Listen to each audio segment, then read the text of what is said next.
Et puis je voudrais tordre le cou à un argument qui est donné par ces militants de la France Insoumise, par ces députés NUPES, enfin un nouveau Front Populaire, on ne sait pas comment les appeler.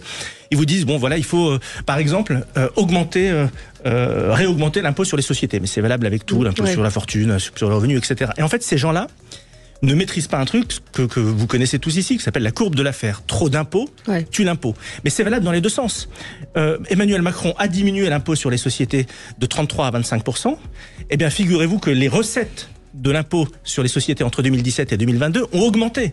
Ce qui montre bien que le fait de diminuer un impôt fait pas moins de recettes, mais peut en faire plus. Et à l'inverse, parce que la réciproque est vraie, si vous augmentez des impôts, eh bien vous aurez moins de recettes. Donc ce que nous proposent ces gens-là, c'est le suicide économique et social de notre pays. Les idées qui sont portées aujourd'hui par la France Insoumise et par le Bloc de gauche, ce sont des idées qui vont mettre sur le tapis des millions de personnes. C'est des personnes qui vont mettre en faillite des PME, des TPE. C'est des personnes qui vont mettre la France en situation d'être sous tutelle, parce que évidemment, on ne pourra absolument rien faire. Vous vous rendez compte, 300 milliards par an, c'est le PIB du Portugal. C'est-à-dire que nous avons une bande de démagogues qui arrivent, qui se présentent à des élections législatives et qui peuvent potentiellement gagner, et qui ont un programme qui va coûter l'équivalent du PIB du Portugal tous les ans. Mais comment est-ce possible ?